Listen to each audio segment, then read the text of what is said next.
En este preciso instante, mientras escuchas estas palabras, tu cuerpo contiene átomos que alguna vez formaron parte de estrellas distantes. Carbono en tus células, hierro en tu sangre, calcio en tus huesos. Todos estos elementos se forjaron en el corazón de soles moribundos hace miles de millones de años. Pero hay algo aún más extraordinario. Cada molécula de ADN en tu interior, esa intrincada espiral que te hace quién eres, podría no haberse originado aquí. Podría haber llegado desde las profundidades del cosmos, viajando a través del vacío interestelar durante eones, esperando el momento perfecto para despertar en este pequeño planeta azul. La pregunta que ha obsesionado a científicos durante más de un siglo no es si somos polvo de estrellas. Eso ya lo sabemos. La pregunta es mucho más inquietante. ¿Somos también semillas de estrellas? En 1973, dos astrónomos británicos, Fred Hoyle y Chandra Wickramasinghe, publicaron un artículo que la comunidad científica consideró casi herético. Propusieron que la vida no comenzó en la Tierra mediante algún proceso químico fortuito en un charco primordial, sino que llegó desde el espacio exterior, transportada por cometas y asteroides. Lo llamaron panspermia, del griego pan, que significa todo, y esperma, semilla. La idea de que el universo entero podría estar sembrando vida constantemente. La reacción fue inmediata y brutal. Colegas los acusaron de pseudociencia. Revistas científicas rechazaron sus trabajos. Algunos dijeron que era simplemente imposible. Ningún organismo vivo podría sobrevivir al viaje a través del espacio, expuesto a radiación cósmica letal, temperaturas cercanas al cero absoluto y el vacío absoluto. La vida, insistían, era demasiado frágil, demasiado delicada para tal odisea. Pero Hoyle y Wickramasinghe no estaban solos en su herejía. Décadas antes, en 1903, el químico sueco Svante Arrhenius, quien más tarde ganaría el premio Nobel, había propuesto una idea similar. Arrhenius calculó que esporas bacterianas podrían ser empujadas a través del espacio por la presión de la radiación solar, viajando de un sistema estelar a otro como semillas cósmicas llevadas por el viento. Lo llamó panspermia radiativa. La comunidad científica de principios del siglo XX tampoco lo tomó en serio. Era demasiado fantástico, demasiado parecido a la ciencia ficción. Y sin embargo, la idea se negaba a morir. Seguía reapareciendo, generación tras generación, como si algo en ella resonara con una verdad profunda que aún no podíamos comprender completamente. Ahora, imagina algo increíble. Imagina que pudieras comprimir toda la historia de la Tierra en un solo día de 24 horas. El planeta se forma a la medianoche. Durante las primeras 4 horas, es un infierno fundido, bombardeado constantemente por asteroides del tamaño de montañas. A las 4 de la mañana, la superficie finalmente se enfría lo suficiente para que se forme una corteza sólida. A las 5 de la mañana, aparecen los primeros océanos. Y aquí está lo verdaderamente asombroso. A las 6 de la mañana, apenas una hora después de que se formen los océanos, ya hay vida. Bacterias simples, sí, pero vida inequívoca. Organismos capaces de reproducirse, de metabolizar, de evolucionar. Piensa en eso por un momento. En nuestra escala temporal comprimida, la vida aparece casi instantáneamente después de que las condiciones se vuelven habitables. En tiempo real, estamos hablando de apenas 200 o 300 millones de años, un parpadeo en términos geológicos. Es como si la vida estuviera esperando impaciente, lista para colonizar el planeta en el momento en que fuera posible. Esta velocidad extraordinaria siempre ha desconcertado a los científicos. Crear vida desde cero. Ensamblar las primeras moléculas autorreplicantes a partir de componentes químicos simples. Debería ser un proceso increíblemente improbable. Los cálculos sugieren que podría tomar miles de millones de años de experimentos químicos aleatorios antes de que surgiera algo remotamente parecido a una célula viva. Pero la vida en la Tierra no esperó miles de millones de años. Apareció casi de inmediato. ¿Por qué? Una posibilidad es que tuvimos una suerte extraordinaria, que contra todas las probabilidades, las moléculas correctas se encontraron en el lugar correcto, en el momento correcto, y la vida surgió espontáneamente en nuestro planeta. Es posible. Pero hay otra explicación, una que resuelve el problema de manera elegante. La vida no tuvo que originarse aquí porque ya existía en otro lugar. No tuvo que comenzar desde cero porque llegó como semilla, ya formada, lista para crecer. En 1969, 4 años antes de que Hoyle y Wickramasinghe publicaran su controvertido artículo, algo extraordinario cayó del cielo sobre la pequeña ciudad de Murchison, en Australia. Era el 28 de septiembre, poco después de las 10 de la mañana, cuando un meteorito brillante atravesó la atmósfera y se fragmentó en miles de pedazos sobre la región. Los residentes locales recogieron más de 100 kilogramos de fragmentos. Lo que los científicos encontraron dentro de esos fragmentos cambiaría para siempre nuestra comprensión del cosmos. El meteorito de Murchison, como llegó a conocerse, contenía más de 90 aminoácidos diferentes. Los aminoácidos son los bloques de construcción de las proteínas, y las proteínas son esenciales para toda la vida tal como la conocemos. Pero aquí está lo crucial. De esos 90 aminoácidos, solo 19 se encuentran en organismos terrestres. Los otros 71 eran completamente extraños, moléculas que nunca habían sido vistas en ningún ser vivo en la Tierra. Esto descartó inmediatamente la posibilidad de contaminación terrestre. Si el meteorito simplemente se hubiera contaminado después de aterrizar, solo contendría los aminoácidos que usamos aquí. Pero contenía una diversidad química mucho mayor, una biblioteca molecular que solo podría haberse formado en el espacio. Y había más. El meteorito también contenía azúcares, alcoholes y, lo más sorprendente de todo, las bases nitrogenadas que forman el ADN y el ARN, adenina, guanina, citosina, timina y uracilo. Los componentes fundamentales del código genético viajando a través del espacio, esperando ser descubiertos.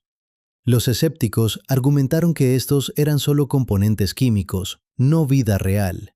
Moléculas orgánicas, sí, pero no organismos vivos. Tenían razón, por supuesto, pero se estaban perdiendo el punto más profundo. Si los bloques de construcción de la vida están cayendo constantemente del espacio, si el universo está lleno de estas moléculas orgánicas complejas, entonces el origen de la vida en la Tierra podría no haber sido un evento único y milagroso, podría haber sido inevitable. El planeta no tuvo que inventar la vida desde cero, solo tuvo que ensamblar piezas que ya existían, componentes que habían estado formándose en nubes interestelares durante miles de millones de años antes de que la Tierra siquiera existiera. Piensa en ello como un rompecabezas gigante. La versión tradicional del origen de la vida sugiere que la Tierra tuvo que crear todas las piezas del rompecabezas y luego descubrir cómo encajarlas. Pero si la panspermia es correcta, las piezas ya estaban hechas. Solo necesitaban un lugar donde ensamblarse. En 1996, un equipo de científicos de la NASA, liderado por David McKay, anunció algo que sacudió al mundo. Habían estado estudiando un meteorito marciano llamado ALH 84001, encontrado en las colinas Alan de la Antártida en 1984. Este meteorito tenía 4.500 millones de años, casi tan antiguo como el sistema solar mismo, y había sido expulsado de Marte por un impacto de asteroide hace aproximadamente 16 millones de años. Después de vagar por el espacio durante eones, finalmente aterrizó en la Tierra hace 13.000 años. Dentro de este antiguo fragmento de Marte, el equipo de McKay encontró algo extraordinario. Estructuras microscópicas que se parecían inquietantemente a bacterias fosilizadas. Eran diminutas, mucho más pequeñas que las bacterias terrestres típicas, pero tenían la forma correcta, el tamaño correcto, y estaban asociadas con minerales que en la Tierra solo son producidos por organismos vivos. La conferencia de prensa fue histórica. El presidente Bill Clinton hizo una declaración especial. Los titulares de todo el mundo proclamaron que habíamos encontrado evidencia de vida en Marte. Parecía que finalmente teníamos prueba directa de que la vida existía más allá de la Tierra. Pero la ciencia no funciona con titulares. Funciona con escrutinio, con escepticismo, con la demanda implacable de evidencia extraordinaria para afirmaciones extraordinarias. Y la evidencia en ALH 84001, por más intrigante que fuera, no era lo suficientemente extraordinaria. Otros científicos señalaron que las estructuras podrían ser simplemente formaciones minerales inusuales, no fósiles. Los compuestos orgánicos podrían haber sido contaminación terrestre. Los minerales podrían haberse formado por procesos no biológicos. Hoy, la mayoría de los científicos no creen que ALH 84001 contenga evidencia de vida marciana, pero el debate que generó fue invaluable. Obligó a la comunidad científica a pensar seriamente sobre cómo se vería realmente la vida extraterrestre, cómo podríamos reconocerla y qué tipo de evidencia necesitaríamos para estar seguros. Y planteó una pregunta aún más profunda. Si Marte alguna vez tuvo vida, y si rocas marcianas han estado cayendo en la Tierra durante miles de millones de años, ¿podría la vida haber viajado entre planetas? ¿Podríamos nosotros, de hecho, ser marcianos? La idea parece absurda al principio, pero considera los hechos. Sabemos que rocas son regularmente expulsadas de Marte por impactos de asteroides. Sabemos que algunas de estas rocas eventualmente caen en la Tierra. Hemos encontrado docenas de meteoritos marcianos. Sabemos que el viaje toma millones de años, pero también sabemos que algunas bacterias terrestres pueden sobrevivir en estado latente durante periodos extraordinariamente largos. En el año 2000, científicos rusos revivieron bacterias de esporas que habían estado congeladas en permafrost siberiano durante 250 millones de años. 250 millones de años. Eso es más tiempo del que los dinosaurios caminaron sobre la Tierra. Si las bacterias pueden sobrevivir tanto tiempo en hielo, ¿podrían sobrevivir un viaje de unos pocos millones de años a través del espacio, protegidas dentro de una roca? Los experimentos han demostrado que es posible. En 2008, científicos colocaron bacterias en el exterior de la Estación Espacial Internacional, exponiéndolas directamente al vacío del espacio, a radiación solar intensa, a temperaturas extremas. Algunas murieron, por supuesto, pero otras sobrevivieron. Cuando fueron traídas de vuelta a la Tierra y se les dieron las condiciones adecuadas, revivieron y comenzaron a reproducirse como si nada hubiera pasado. Esto no prueba la panspermia, pero demuestra que no es imposible. La vida, resulta, es mucho más resistente de lo que pensábamos, mucho más adaptable, mucho más tenaz. Ahora amplía tu perspectiva. Piensa no solo en Marte y la Tierra, sino en todo el sistema solar. Piensa en Europa, la luna de Júpiter, con su océano global escondido bajo kilómetros de hielo. Piensa en Encélado, la luna de Saturno, que arroja géiseres de agua al espacio desde un mar subterráneo. Piensa en Titán, con sus lagos de metano líquido y su atmósfera rica en moléculas orgánicas complejas. Cada uno de estos mundos es un laboratorio químico potencial, un lugar donde las moléculas orgánicas podrían estar formándose, combinándose, evolucionando. Y todos están conectados por el mismo sistema de intercambio de material que conecta Marte y la Tierra. Los impactos de asteroides no respetan fronteras planetarias. Lanzan material de un mundo a otro constantemente. Han estado haciéndolo durante miles de millones de años. El sistema solar no es una colección de mundos aislados. Es un ecosistema interconectado, donde el material fluye constantemente de un lugar a otro. Si la vida surgió en cualquier parte de este sistema, podría haberse propagado a otros lugares. No por diseño, no por intención, sino simplemente por el proceso mecánico de impactos y eyecciones. Y si esto es cierto para nuestro sistema solar, ¿por qué no para otros? ¿Por qué no para la galaxia entera? Hay aproximadamente 400.000 millones de estrellas en la Vía Láctea. Alrededor de cada una de esas estrellas, probablemente orbitan planetas. Los últimos 20 años de astronomía han confirmado esto de manera espectacular. Los planetas no son raros, son la norma. Cada estrella que miras probablemente tiene un sistema planetario. Algunos de esos planetas estarán en la zona habitable, la región alrededor de una estrella donde el agua líquida puede existir en la superficie.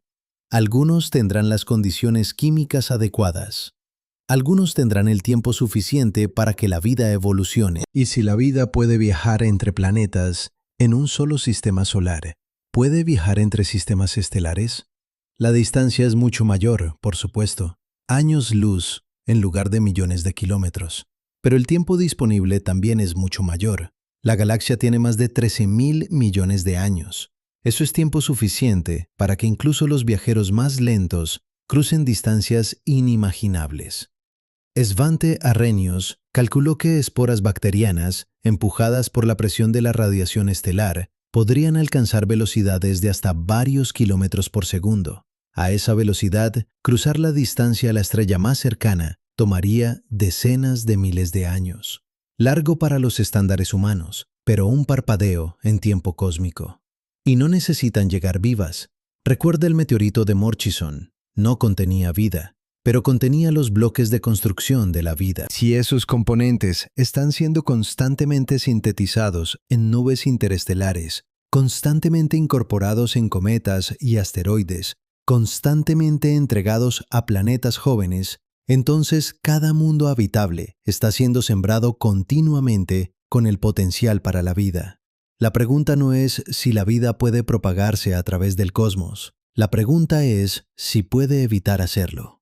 Pero hay un problema profundo con toda esta idea, uno que los críticos de la panspermia señalan constantemente. Incluso si la vida llegó a la Tierra desde el espacio, eso no explica realmente el origen de la vida. Solo mueve el problema a otro lugar.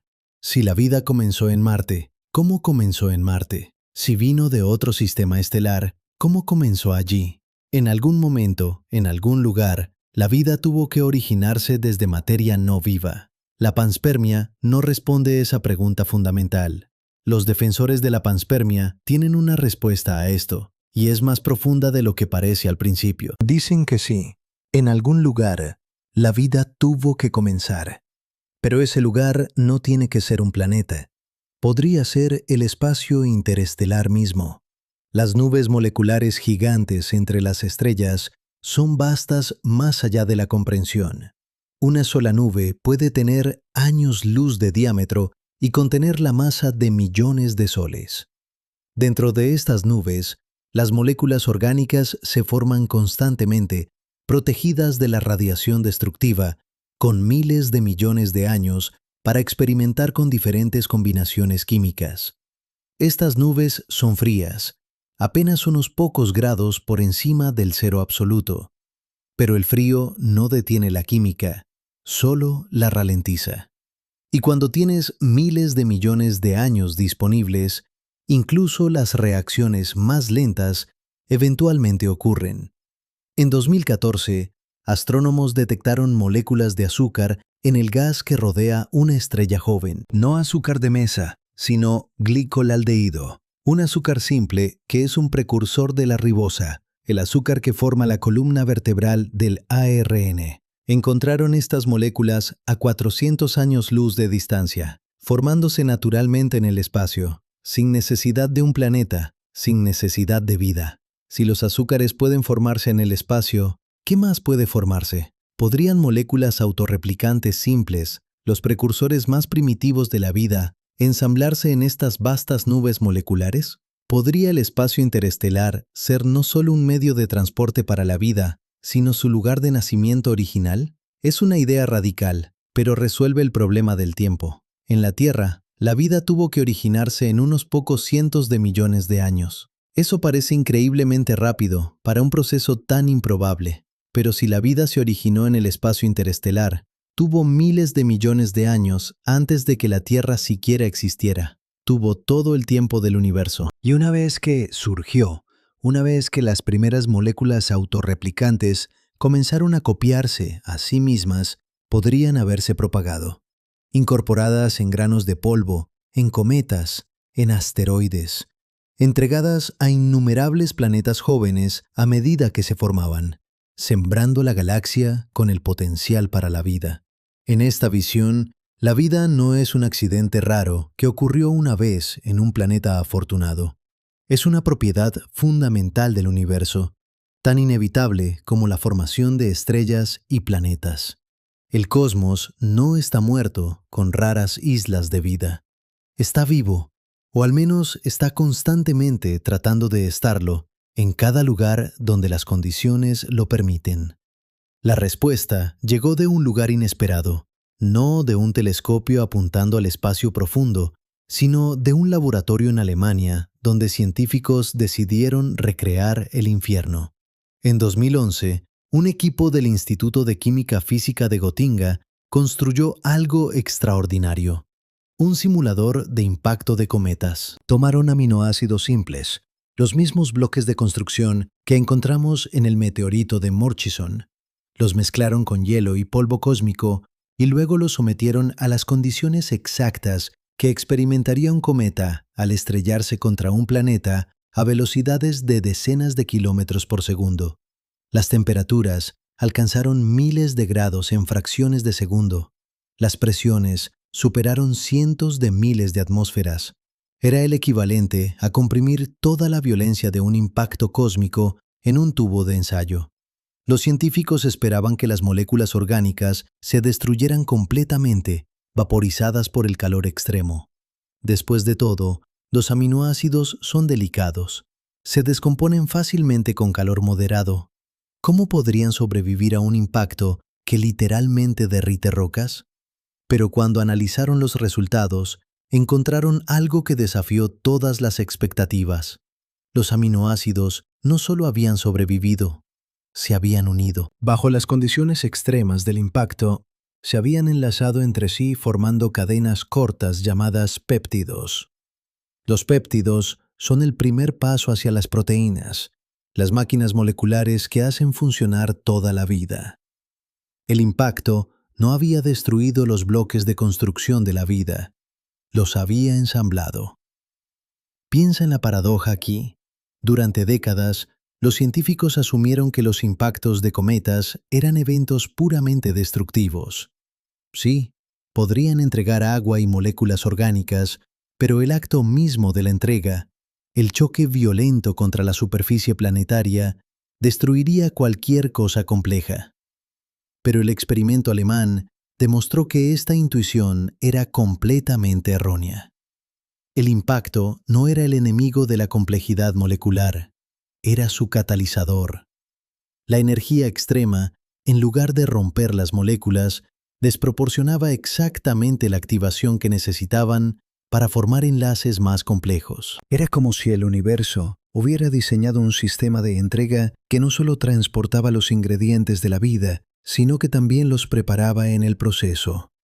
Esto cambió fundamentalmente el cálculo de probabilidades. Si cada impacto de cometa no solo entrega moléculas orgánicas, sino que también las ensambla en estructuras más complejas, entonces la Tierra primitiva no era solo un receptor pasivo de material cósmico. Era un reactor químico activo, donde miles de impactos diarios durante cientos de millones de años estaban constantemente sintetizando moléculas prebióticas.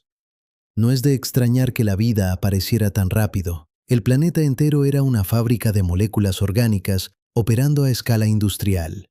Pero aquí está el verdadero giro, el que hace que todo esto sea aún más inquietante. En 2016, otro equipo de científicos, esta vez en Japón, llevó el experimento un paso más allá. No solo simularon el impacto, simularon el viaje completo. Tomaron bacterias vivas, las incrustaron en fragmentos de roca artificial y las sometieron a todo lo que experimentaría una roca viajando de Marte a la Tierra.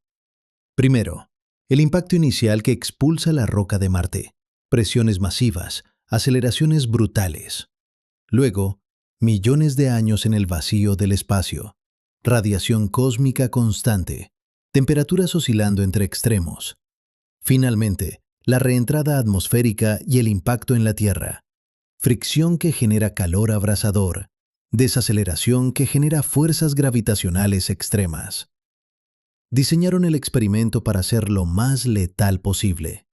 Querían demostrar que la panspermia era imposible, que ningún organismo podría sobrevivir tal odisea. Pero las bacterias tenían otros planes. Cuando el experimento terminó, cuando los científicos abrieron las rocas simuladas y examinaron su interior, encontraron bacterias vivas. No todas habían sobrevivido, por supuesto. La mayoría murieron. Pero algunas, protegidas en las grietas más profundas de la roca, habían permanecido viables. Cuando se les dio agua y nutrientes, revivieron y comenzaron a multiplicarse como si nada extraordinario hubiera ocurrido. Ahora considera lo que esto significa realmente. No es solo que la vida pueda viajar entre planetas, es que el universo parece estar diseñado para permitir que lo haga. Cada mecanismo que pensábamos que haría imposible la panspermia resulta ser menos letal de lo que asumíamos. Cada barrera que pensábamos que era infranqueable resulta tener grietas por las que la vida puede colarse. Es como si estuviéramos descubriendo que el cosmos no es hostil a la vida, sino que es, en cierto sentido profundo, hospitalario para ella. Pero esto plantea una pregunta filosófica más profunda, una que nos lleva al corazón mismo de lo que significa la vida en el universo. Si la vida puede propagarse tan fácilmente, si los bloques de construcción están en todas partes, si los mecanismos de transporte funcionan, entonces, ¿por qué no vemos vida en todas partes? ¿Por qué Marte está muerto ahora, si alguna vez tuvo océanos y una atmósfera? ¿Por qué no hemos detectado señales de civilizaciones extraterrestres, si la galaxia ha tenido miles de millones de años para sembrar vida en innumerables mundos? Esta es una versión de la famosa paradoja de Fermi, pero con un giro específico de la panspermia. Si la vida se propaga tan fácilmente, la galaxia debería estar rebosante de ella. Pero cuando miramos al cielo, vemos silencio. Hay varias respuestas posibles, y cada una es más inquietante que la anterior. La primera es que la vida sí se propaga fácilmente, pero la vida compleja no. Tal vez el universo está lleno de bacterias, de microorganismos simples que colonizan cada mundo habitable. Pero el salto de vida unicelular a vida multicelular es extraordinariamente raro. En la Tierra, tomó más de 2.000 millones de años para que las células eucariotas evolucionaran, células con núcleos y orgánulos complejos, y tomó otros 1.000 millones de años más para que esas células aprendieran a cooperar formando organismos multicelulares. Tal vez esos pasos son tan improbables que, aunque la galaxia esté llena de mundos con bacterias, los mundos con animales, con plantas, con seres capaces de construir telescopios y hacer preguntas sobre el universo, son increíblemente raros. Somos una anomalía, no porque la vida sea rara, sino porque la vida compleja lo es. La segunda respuesta es más oscura. Tal vez la vida compleja evoluciona con frecuencia, pero no dura. Tal vez hay algo inherente a la vida compleja que la hace autodestructiva.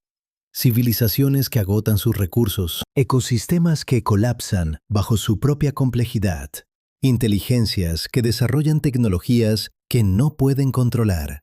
Miramos al cielo y vemos silencio, no porque la vida sea rara, sino porque es efímera, florece brevemente y luego se extingue, una y otra vez, en innumerables mundos a lo largo de la galaxia. Somos solo la última iteración de un patrón que se ha repetido incontables veces. Pero hay una tercera posibilidad, una que reconcilia la panspermia con el silencio cósmico de una manera completamente diferente. Tal vez no estamos buscando en los lugares correctos o en los momentos correctos. Piensa en la escala de tiempo involucrada. La Tierra tiene 4.500 millones de años. La vida apareció hace casi 4.000 millones de años, pero la vida multicelular compleja solo existe desde hace 600 millones de años. Los humanos, con nuestra tecnología y nuestras señales de radio, solo hemos existido durante unos pocos miles de años. En la escala de tiempo cósmica, somos recién nacidos. Si otra civilización existió en nuestra galaxia hace 1.000 millones de años, sus señales ya habrían pasado hace mucho tiempo. Si otra civilización surgirá dentro de 1.000 millones de años, sus señales aún no han llegado. Podríamos estar viviendo en un universo lleno de vida, pero separados de otras civilizaciones no por el espacio, sino por el tiempo. Barcos pasando en la noche cósmica, cada uno brillando brevemente antes de desvanecerse en la oscuridad. Y aquí está el pensamiento verdaderamente vertiginoso. Si la panspermia es real, si la vida en la Tierra se originó a partir de material que llegó del espacio, entonces no estamos solos en el sentido más profundo posible. Compartimos un ancestro común no solo con cada ser vivo en este planeta, sino potencialmente con seres en otros mundos.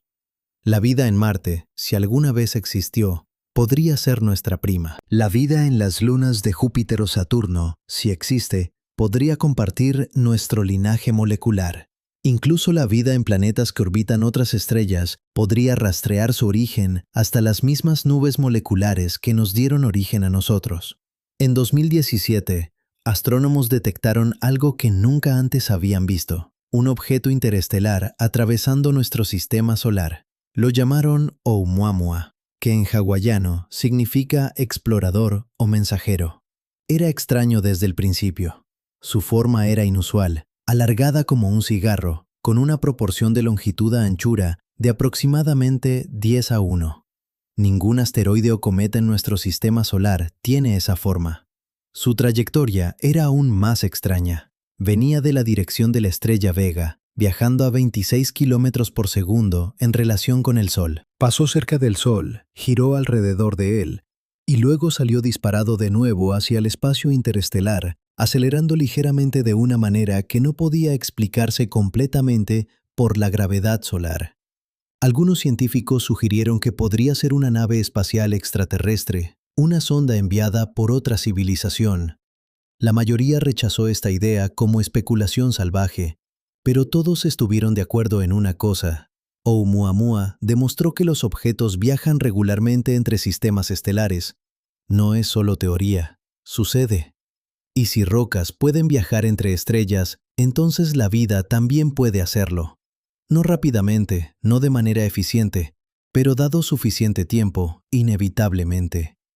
Ahora imagina la galaxia como un vasto océano. Cada estrella es una isla. Algunas islas tienen vida, otras no.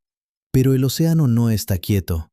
Corrientes fluyen constantemente, llevando material de una isla a otra. Algunas corrientes son rápidas, moviendo material entre islas cercanas en relativamente poco tiempo. Otras son lentas, tardando millones de años en completar su viaje. Pero todas están conectadas. Nada está verdaderamente aislado. En este océano galáctico, la vida no necesita originarse independientemente en cada isla. Solo necesita originarse una vez, en algún lugar, y luego las corrientes harán el resto.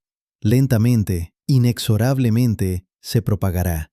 No de manera dirigida, no con propósito, sino simplemente por el proceso mecánico de objetos moviéndose a través del espacio.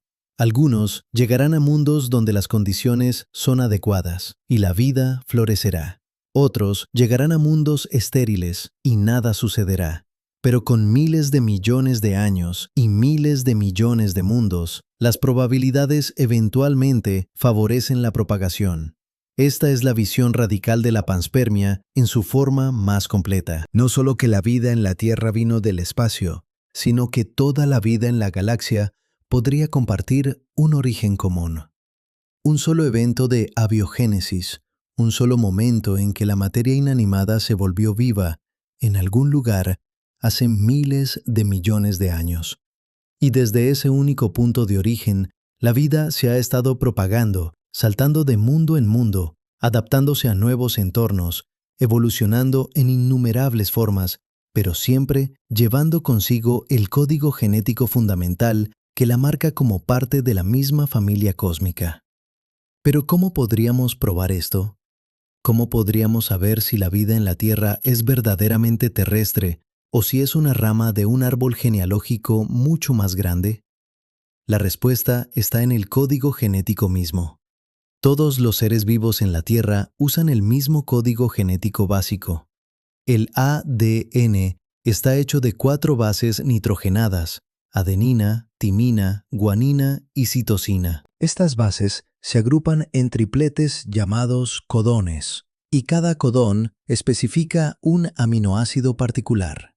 Hay 64 codones posibles, pero solo 20 aminoácidos estándar, lo que significa que el código es redundante. Varios codones diferentes pueden especificar el mismo aminoácido. Pero aquí está lo crucial. La asignación específica de codones a aminoácidos es arbitraria.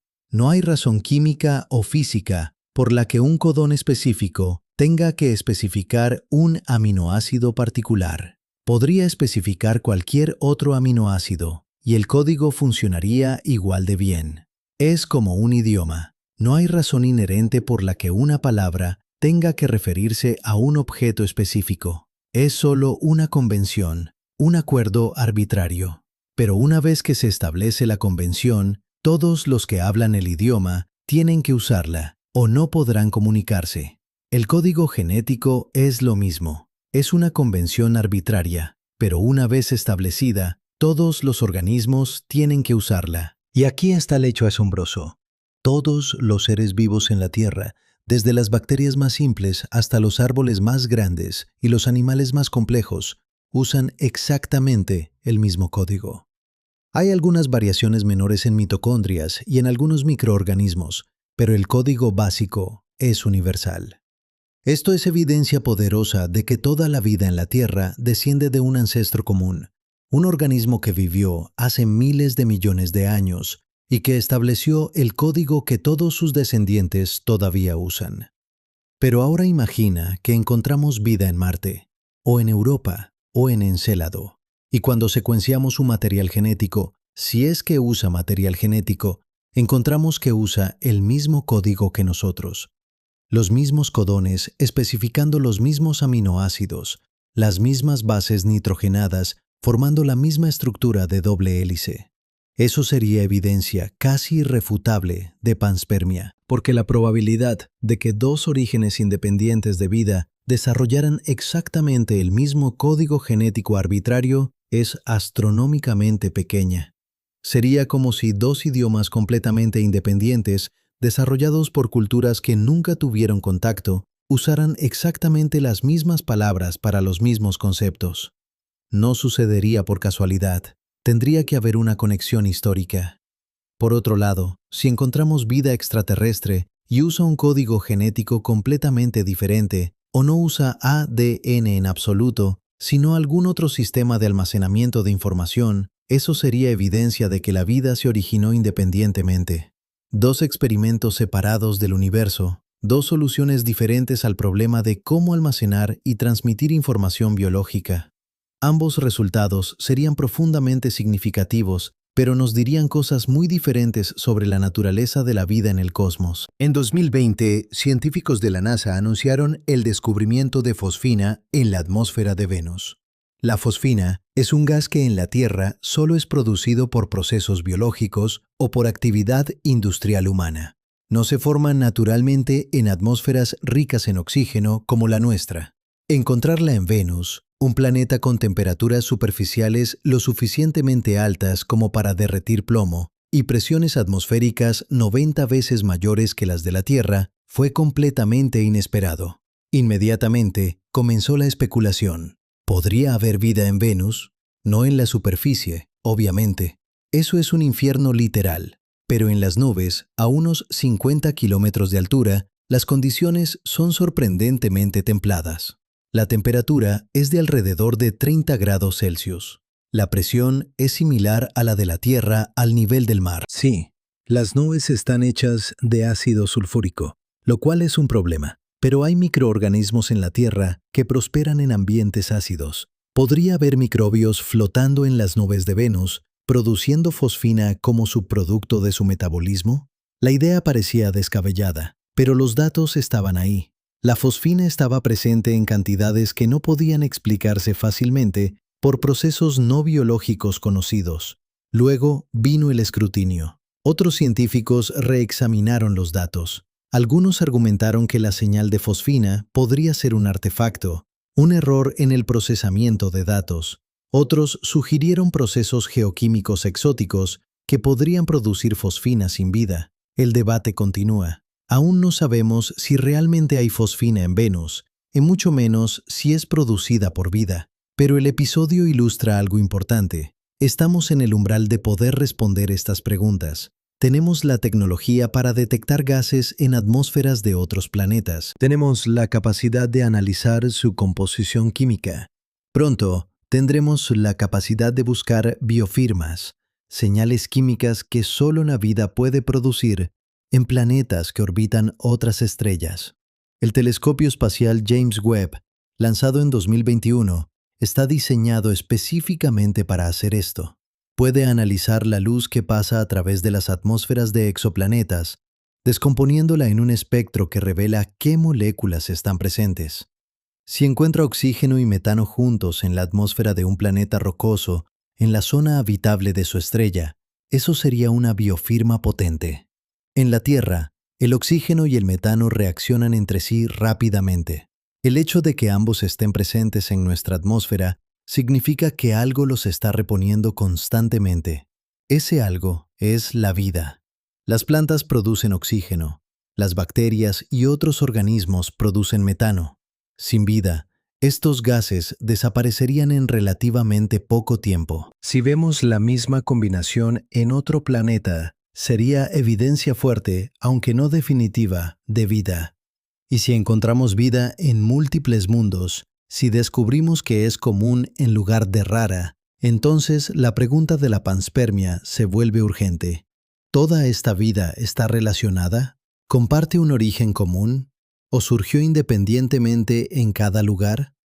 La única manera de saberlo con certeza sería ir allí, tomar muestras, secuenciar su material genético, si lo tiene, y compararlo con el nuestro. Eso está más allá de nuestra capacidad tecnológica actual, pero no está más allá de nuestra imaginación. Misiones a Marte ya están buscando signos de vida pasada o presente. Misiones propuestas a Europa y Encélado buscarían vida en sus océanos subterráneos. Dentro de unas pocas décadas podríamos tener la respuesta, pero mientras esperamos esa respuesta, vale la pena considerar lo que significaría cada resultado. Si encontramos que la vida en otros mundos de nuestro sistema solar usa el mismo código genético que nosotros, eso confirmaría la panspermia a nivel local. Significaría que la vida se ha estado moviendo entre los planetas de nuestro sistema solar durante miles de millones de años. Marte, la Tierra, tal vez incluso Venus en su pasado más habitable, podrían haber intercambiado vida repetidamente. Seríamos parte de un ecosistema solar, no solo planetario. Si encontramos que la vida en otros sistemas estelares también usa códigos genéticos similares, eso sugeriría panspermia a escala galáctica. Significaría que la vida se originó una vez en algún lugar y luego se propagó a través de vastas distancias, sembrando innumerables mundos. Seríamos parte de una familia cósmica, conectados por lazos de parentesco que se extienden a través de años luz. Pero si encontramos que cada instancia de vida usa un sistema completamente diferente, eso sugeriría que la vida surge independientemente con frecuencia. Que el universo está lleno de experimentos separados, cada uno encontrando su propia solución al problema de la existencia. Seríamos uno entre muchos, pero cada uno único. Cada uno un camino diferente que la materia puede tomar hacia la complejidad y la conciencia. Ambos escenarios son asombrosos. Ambos cambian fundamentalmente nuestra comprensión de nuestro lugar en el cosmos. Pero hay una diferencia filosófica profunda entre ellos. Si la panspermia es correcta, entonces la vida no es un milagro que sucedió una vez. Es un proceso, una propagación, una colonización gradual del universo por algo que comenzó en un solo lugar y luego se extendió. Somos parte de una ola que ha estado expandiéndose durante miles de millones de años y que continuará expandiéndose mucho después de que nuestra especie se haya ido. Si la vida surge independientemente en muchos lugares, entonces es una propiedad emergente del universo mismo, no algo raro y frágil, sino algo robusto e inevitable. Dadas las condiciones adecuadas, la materia se organiza en patrones complejos que pueden reproducirse, evolucionar, pensar. El universo no solo permite la vida, la genera una y otra vez en innumerables variaciones. En cierto sentido, ambas visiones convergen en la misma conclusión. No estamos solos. Ya sea porque compartimos ancestros con vida en otros mundos, o porque la vida surge independientemente en muchos lugares, el cosmos está vivo. No muerto con raras excepciones, sino fundamentalmente fértil, constantemente experimentando con nuevas formas de organización, nuevas formas de existencia. Y esto nos lleva de vuelta a la pregunta con la que comenzamos. ¿La vida llegó a la Tierra desde el espacio? Ahora podemos ver que esta pregunta, por más fascinante que sea, es en realidad demasiado estrecha. La pregunta real no es ¿de dónde vino la vida?, sino ¿qué es la vida en el contexto del universo? ¿Es un accidente local, un evento único que sucedió en este planeta y en ningún otro lugar? ¿O es un fenómeno cósmico, algo que el universo hace naturalmente, inevitablemente, en innumerables lugares y momentos? La panspermia, en su forma más profunda, no es solo una teoría sobre cómo la vida llegó a la Tierra, es una teoría sobre la naturaleza de la vida misma. Sugiere que la vida no está confinada a planetas, que puede existir en el espacio, en cometas, en nubes moleculares, que puede viajar, propagarse, evolucionar en escalas que hacen que la historia de la Tierra parezca un parpadeo, que el universo entero podría ser, en cierto sentido, un organismo vivo, constantemente generando nuevas formas, nuevas posibilidades, nuevas maneras de ser. Esta es una visión radicalmente diferente del cosmos que la que teníamos hace solo unas pocas décadas. Ya no vemos el espacio como un vacío muerto, salpicado de raras islas de vida. Lo vemos como un medio activo, lleno de química compleja, de moléculas orgánicas, de los ingredientes y mecanismos necesarios para que la vida surja y se propague. Y nosotros, sentados aquí, en este pequeño planeta azul, no somos observadores externos de este proceso. Somos parte de él. Somos una de las formas que la materia ha tomado en su viaje hacia la complejidad.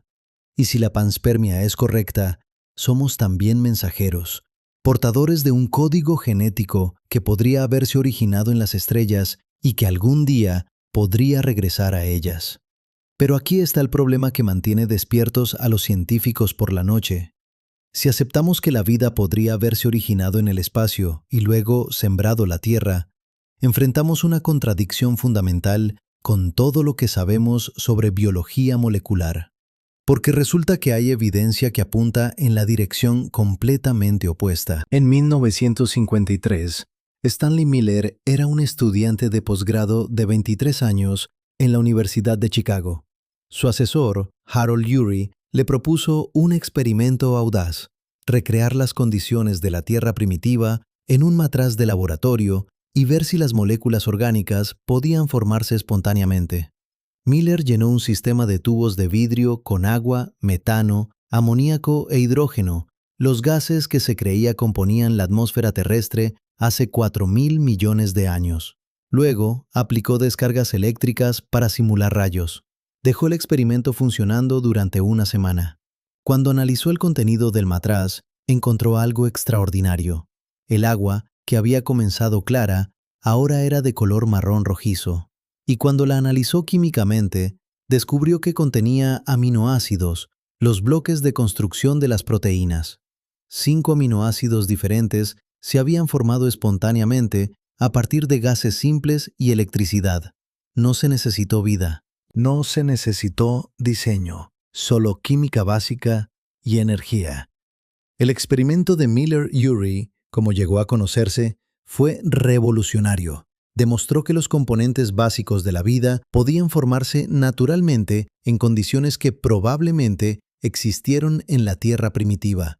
No probó que la vida se originó aquí, pero mostró que era posible, que no necesitábamos invocar fuentes extraterrestres. La Tierra misma podría haber sido una fábrica química suficiente.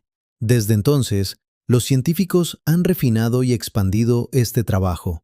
Han demostrado que no solo los aminoácidos, sino también nucleótidos, los bloques de construcción del ADN y el ARN, pueden formarse en condiciones prebióticas. Han demostrado que estas moléculas pueden ensamblarse espontáneamente en cadenas más largas.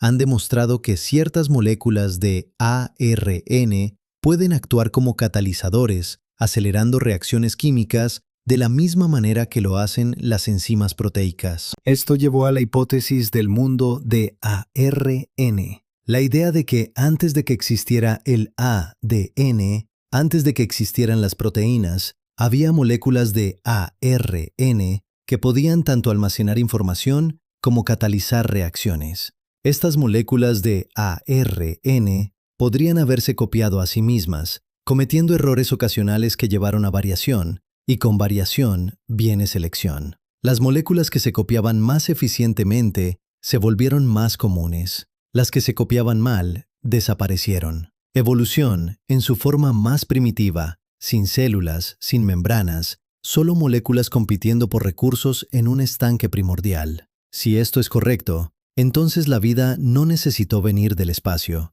Pudo haber surgido aquí, en la Tierra, a partir de química simple y mucho tiempo. La panspermia se vuelve innecesaria, una complicación adicional cuando una explicación más simple está disponible. Entonces, ¿cuál es? ¿Se originó la vida en la Tierra o vino del espacio? La respuesta honesta es que no lo sabemos. Y la razón por la que no lo sabemos es profunda. Es porque ambas teorías enfrentan el mismo problema fundamental, el problema del tiempo. Piénsalo así. La Tierra se formó hace aproximadamente 4.500 millones de años. Durante los primeros 500 millones de años, fue bombardeada constantemente por asteroides y cometas, algunos tan grandes que habrían vaporizado los océanos y esterilizado la superficie. Este periodo se llama el bombardeo pesado tardío. Cualquier vida que surgiera durante este tiempo habría sido destruida repetidamente. Solo después de que terminó el bombardeo, hace unos 4.000 millones de años, la Tierra se volvió lo suficientemente estable como para que la vida persistiera. Y aquí está lo notable. Tenemos evidencia de vida en rocas que tienen 3.800 millones de años. Posiblemente incluso 4.100 millones de años, aunque esa evidencia es controvertida. Eso significa que la vida surgió en la Tierra increíblemente rápido. En algún lugar entre 100 millones y 300 millones de años después de que el planeta se volviera habitable. En términos geológicos, eso es un instante. Es como si la vida estuviera esperando para suceder, lista para surgir en el momento en que las condiciones lo permitieran. Esto plantea una pregunta inquietante. Si la vida puede surgir tan rápidamente, ¿por qué es tan difícil recrearla en el laboratorio? Hemos estado intentándolo durante 70 años desde el experimento de Miller-Urey. Hemos sintetizado aminoácidos, nucleótidos, incluso cadenas cortas de ARN. Pero nunca hemos creado algo que pueda llamarse vida. Nunca hemos hecho una célula autorreplicante desde cero. Ni siquiera hemos hecho una molécula que pueda copiarse a sí misma de manera confiable sin ayuda. La brecha entre la química prebiótica y la vida real sigue siendo enorme. Algunos científicos argumentan que esto se debe a que no hemos encontrado las condiciones adecuadas todavía, que estamos buscando en los lugares equivocados, usando los químicos equivocados, aplicando las fuentes de energía equivocadas. Señalan que la Tierra primitiva tenía ventajas que nuestros laboratorios no tienen. Tenía océanos enteros para experimentar. Tenía millones de años. Tenía fuentes hidrotermales en el fondo del océano, proporcionando energía química constante y gradientes de temperatura. Tenía ciclos de congelación y descongelación que podrían haber concentrado moléculas orgánicas. Tenía arcillas minerales que podrían haber actuado como plantillas, ayudando a las moléculas a organizarse en patrones. Tal vez la vida no surgió en un solo lugar, sino en muchos lugares simultáneamente, con diferentes experimentos químicos ocurriendo en diferentes entornos. Y tal vez solo uno de esos experimentos tuvo éxito, y ese es el que se convirtió en el ancestro de toda la vida en la Tierra. Pero otros científicos miran la misma evidencia y llegan a una conclusión diferente. Dicen que la rapidez con la que apareció la vida en la Tierra es sospechosa. Demasiado rápida para ser explicada por procesos químicos aleatorios, incluso con océanos enteros y millones de años. Calculan las probabilidades de que las moléculas correctas se encuentren en el orden correcto para formar algo autorreplicante, y los números son astronómicamente pequeños. Tan pequeños que incluso con toda la Tierra como laboratorio y cientos de millones de años para experimentar, la probabilidad sigue siendo cercana a cero. A menos que, argumentan, la vida no comenzará desde cero en la Tierra. A menos que llegara aquí ya parcialmente ensamblada, ya en camino hacia la complejidad. Si moléculas orgánicas complejas, tal vez incluso moléculas autorreplicantes primitivas, se formaron en el espacio interestelar durante miles de millones de años antes de que la Tierra existiera, entonces, cuando llegaron aquí, no tuvieron que comenzar desde el principio, solo tuvieron que continuar un proceso que ya había comenzado en otro lugar. Esto explicaría la velocidad, no porque la vida sea fácil de crear, sino porque el trabajo duro ya se había hecho antes de que la Tierra fuera siquiera un planeta. Esta es la versión más sofisticada de la panspermia, y es mucho más difícil de descartar que la idea simple de que microbios viajaron en rocas, porque no requiere que organismos vivos sobrevivan al viaje a través del espacio. Solo requiere que moléculas orgánicas complejas sobrevivan, y sabemos que pueden hacerlo. Las hemos encontrado en meteoritos, las hemos detectado en cometas, las hemos visto formándose en nubes interestelares. La pregunta es si estas moléculas estaban lo suficientemente avanzadas, lo suficientemente cerca de la vida, como para darle a la Tierra una ventaja inicial. Y esa pregunta nos lleva a uno de los debates más profundos en toda la ciencia. ¿Qué es exactamente la vida? ¿Dónde trazamos la línea entre química compleja y biología? Un virus no es técnicamente vivo según la mayoría de las definiciones. No puede reproducirse por sí solo. Necesita infectar una célula y secuestrar su maquinaria, pero contiene información genética. Evoluciona. Responde a presiones selectivas. ¿Es vida o es solo química muy sofisticada? Un prión, la proteína mal plegada que causa enfermedades como la enfermedad de las vacas locas, es aún más simple. No tiene material genético en absoluto. Es solo una proteína. Pero puede replicarse después de una manera. Convierte otras proteínas a su forma mal plegada, creando más copias de sí mismo. ¿Es eso vida? ¿O es solo un patrón autoperpetuante en materia? Estas preguntas no son solo semánticas.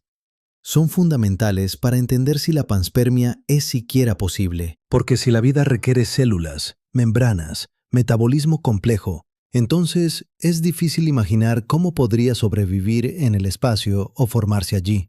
Pero si la vida es realmente solo información autorreplicante, patrones que pueden copiarse a sí mismos y evolucionar, entonces el espacio interestelar de repente se ve mucho más hospitalario. Las moléculas de ARN pueden almacenar información. Algunas pueden catalizar su propia replicación. Si tales moléculas se formaron en nubes interestelares, protegidas dentro de granos de polvo o hielo, podrían haber sido entregadas a planetas jóvenes en todas partes, no como vida completa, sino como semillas de vida, como información esperando las condiciones adecuadas para expresarse. Y una vez que llegaron a un planeta con agua líquida, con los químicos correctos, con fuentes de energía, podrían haber continuado evolucionando, volviéndose más complejas, eventualmente desarrollando membranas, metabolismo, todas las características que asociamos con la vida real. En 2009, científicos del Instituto de Astrobiología de la NASA realizaron un experimento notable. Tomaron muestras de hielo de un cometa simulado, hielo que contenía moléculas orgánicas simples como las que se encuentran en cometas reales. Luego, sometieron este hielo a radiación ultravioleta intensa, del tipo que existe en el espacio. Cuando analizaron el hielo después, encontraron que se habían formado moléculas mucho más complejas, no solo aminoácidos, sino también componentes de membranas celulares, los bloques de construcción de las estructuras que encierran y protegen a las células vivas. Esto sucedió sin vida, sin enzimas, sin ningún tipo de maquinaria biológica, solo radiación actuando sobre moléculas simples en hielo. Si esto puede suceder en un laboratorio en unos pocos días, ¿qué podría suceder en un cometa real durante millones de años? ¿Podrían formarse estructuras aún más complejas? ¿Podrían ensamblarse protocélulas primitivas, burbujas de membrana que encierran moléculas autorreplicantes?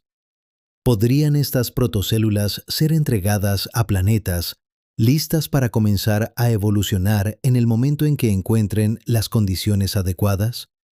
Nadie sabe, pero la posibilidad es tentadora. Y luego está el problema del agua. La vida tal como la conocemos requiere agua líquida.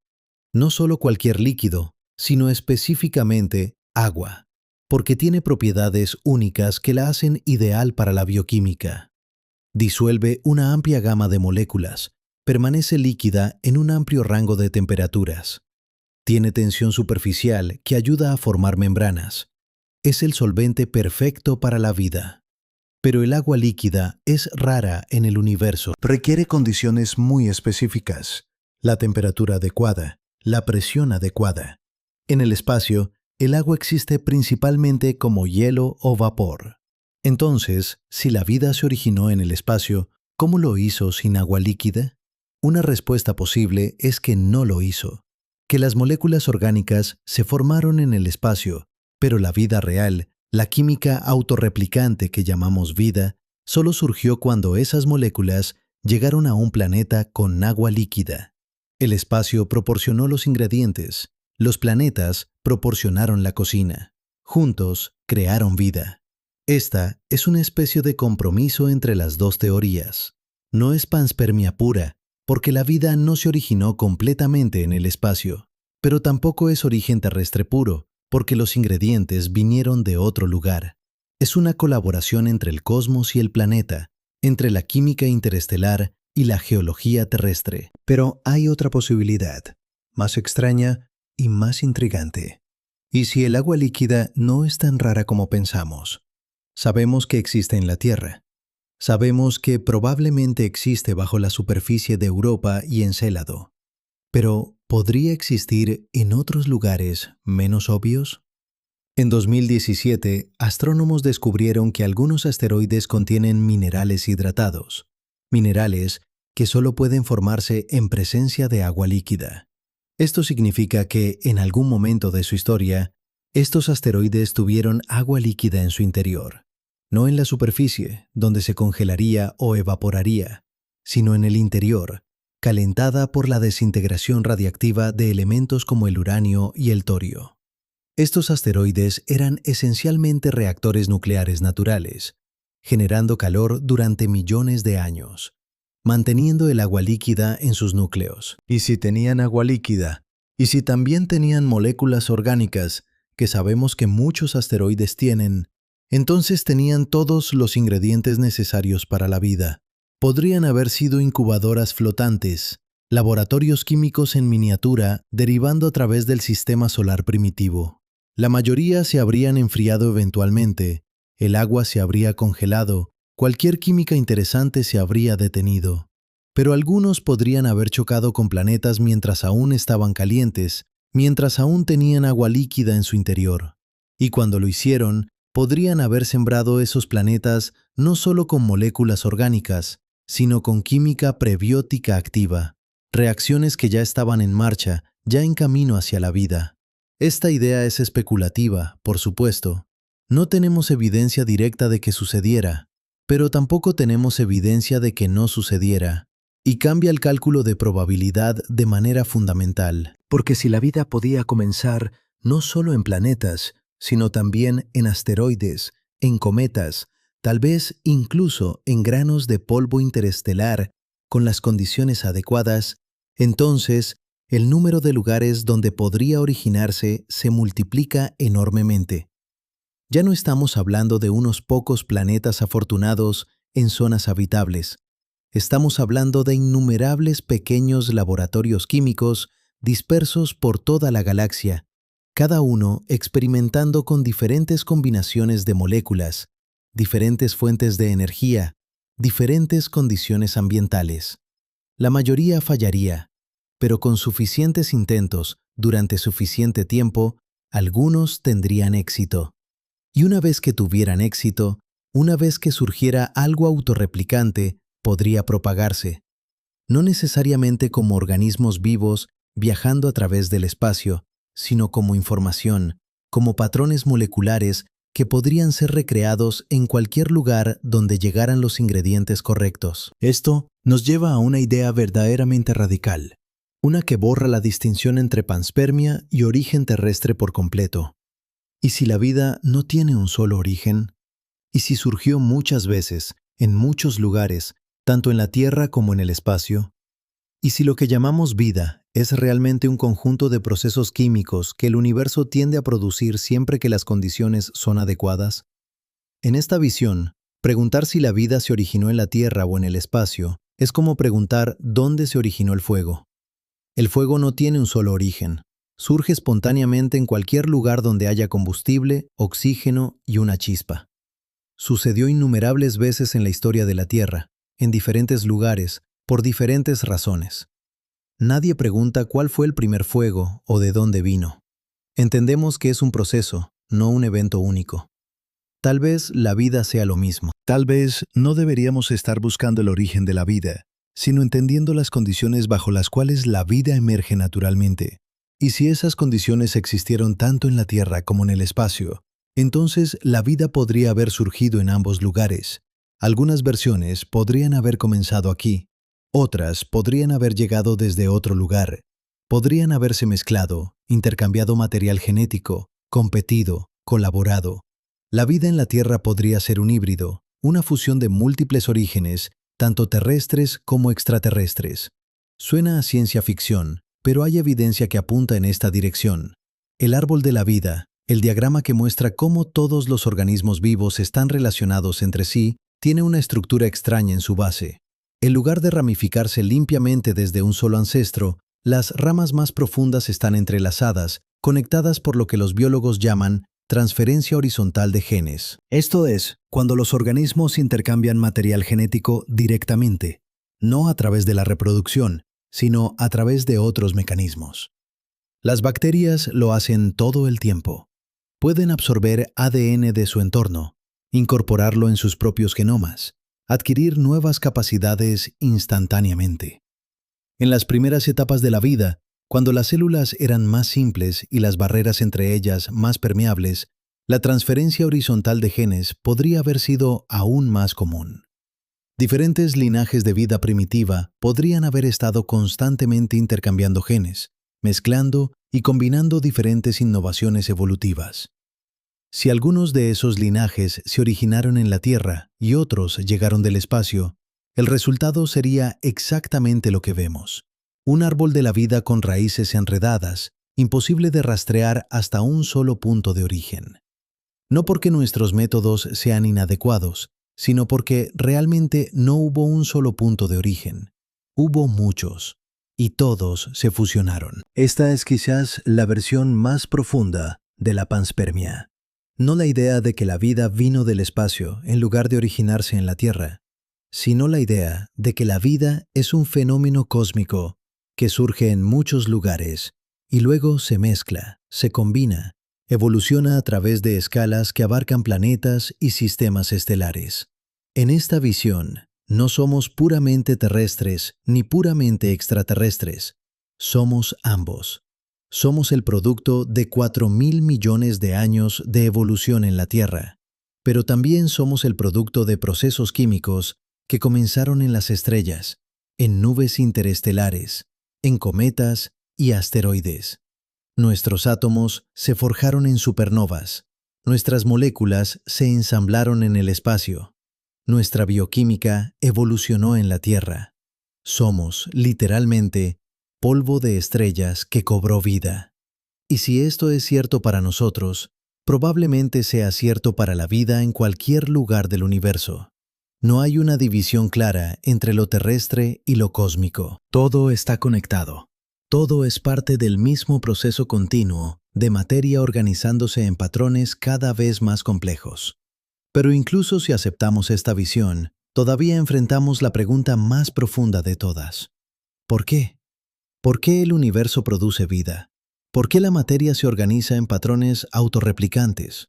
¿Por qué existe algo tan improbable, tan complejo, tan aparentemente frágil como un organismo vivo? La física no requiere vida. Las leyes de la termodinámica predicen que el universo debería tender hacia el desorden, no hacia el orden. Sin embargo, aquí estamos. Aquí está la vida, desafiando la entropía, construyendo complejidad, creando orden a partir del caos. ¿Cómo es posible? ¿Y qué nos dice sobre la naturaleza fundamental de la realidad? Mientras escuchas estas palabras, en este preciso instante, dentro de cada una de tus células está ocurriendo algo que desafía toda lógica termodinámica. Tus mitocondrias se están convirtiendo moléculas simples en energía utilizable, construyendo orden a partir del desorden, creando complejidad donde las leyes físicas predicen solo decadencia. Y lo están haciendo usando un código genético que podría tener miles de millones de años más que la Tierra misma. Este no es un detalle técnico menor. Es la paradoja central de la existencia. Y nos obliga a reconsiderar todo lo que creíamos saber sobre la relación entre la vida y el universo. Durante más de un siglo, hemos pensado en la vida como algo que lucha contra las leyes de la física. La segunda ley de la termodinámica dice que la entropía, el desorden, siempre aumenta. Los sistemas cerrados tienden hacia el equilibrio, hacia la uniformidad, hacia la muerte térmica. Sin embargo, la vida hace exactamente lo opuesto. Toma moléculas simples y las ensambla en estructuras complejas. Toma energía difusa y la concentra. Toma información dispersa y la organiza en genomas que contienen las instrucciones para construir organismos enteros. Esto parecía una violación de las leyes fundamentales, y durante mucho tiempo, los físicos y biólogos estuvieron en desacuerdo sobre cómo reconciliar esta aparente contradicción. La resolución llegó cuando nos dimos cuenta de que la Tierra no es un sistema cerrado. Recibe un flujo constante de energía del Sol. Y ese flujo de energía es lo que permite a la vida construir complejidad localmente mientras aumenta la entropía globalmente. Cada vez que una planta realiza la fotosíntesis, cada vez que comes y metabolizas alimentos, estás usando energía solar para construir orden en tu cuerpo, pero al hacerlo, estás aumentando el desorden total del universo. El Sol está quemando su combustible nuclear, convirtiéndose en radiación difusa, aumentando la entropía cósmica. La vida no viola la segunda ley, la explota. Pero esto solo empuja la pregunta un nivel más profundo. ¿Por qué existe un mecanismo que permite a la materia explotar flujos de energía para construir complejidad? ¿Por qué el universo permite que surjan estructuras autorreplicantes? No hay nada en las leyes fundamentales de la física que requiera que esto suceda. Un universo sin vida sería perfectamente consistente con todas las ecuaciones que conocemos. Y sin embargo, aquí estamos. Y si la panspermia es correcta, si la vida es un fenómeno cósmico que surge naturalmente en muchos lugares, entonces no somos una anomalía. Somos una manifestación de algo profundo sobre cómo funciona el universo. En 1972, el químico James Lovelock propuso una idea radical llamada la hipótesis Gaia. Sugirió que la Tierra misma funciona como un organismo vivo, un sistema autorregulado que mantiene las condiciones necesarias para la vida. La temperatura de la superficie, la composición de la atmósfera, la salinidad de los océanos. Todo está regulado por procesos biológicos que actúan como un termostato planetario. La idea fue controvertida. Muchos científicos la rechazaron como mística, como atribuir intencionalidad a procesos que son simplemente mecánicos. Pero con el tiempo, la evidencia se acumuló. Resulta que la vida no solo responde a su entorno, lo modifica activamente de maneras que hacen que el planeta sea más habitable. Considere el oxígeno. Hace 2.500 millones de años, la atmósfera de la Tierra no contenía prácticamente nada de oxígeno libre. Luego, evolucionaron las cianobacterias, organismos que podían realizar la fotosíntesis, dividiendo moléculas de agua y liberando oxígeno como subproducto. Durante cientos de millones de años, estas bacterias bombearon oxígeno a la atmósfera, transformándola completamente. Esto fue catastrófico para la mayoría de las formas de vida existentes. El oxígeno es altamente reactivo, tóxico para muchos organismos anaeróbicos. Hubo una extinción masiva, llamada la Gran Oxidación, pero también creó oportunidades. El oxígeno permite formas de metabolismo mucho más eficientes. Los organismos que podían usarlo tenían acceso a mucha más energía que los que no podían. Y eventualmente, esto llevó a la evolución de vida compleja, multicelular, inteligente. La vida no solo se adaptó a la Tierra, transformó la Tierra en un lugar donde formas de vida más complejas podían evolucionar. Y si esto sucedió aquí, ¿por qué no en otros lugares? ¿Por qué no en Marte, antes de que perdiera su atmósfera? ¿Por qué no en Venus, antes de que su efecto invernadero se descontrolara? ¿Por qué no en innumerables exoplanetas que orbitan otras estrellas? Y si la vida puede transformar planetas, si puede crear las condiciones para su propia supervivencia y evolución, entonces la distinción entre vida y no vida se vuelve borrosa. Un planeta con vida no es solo un trozo de roca con organismos en su superficie.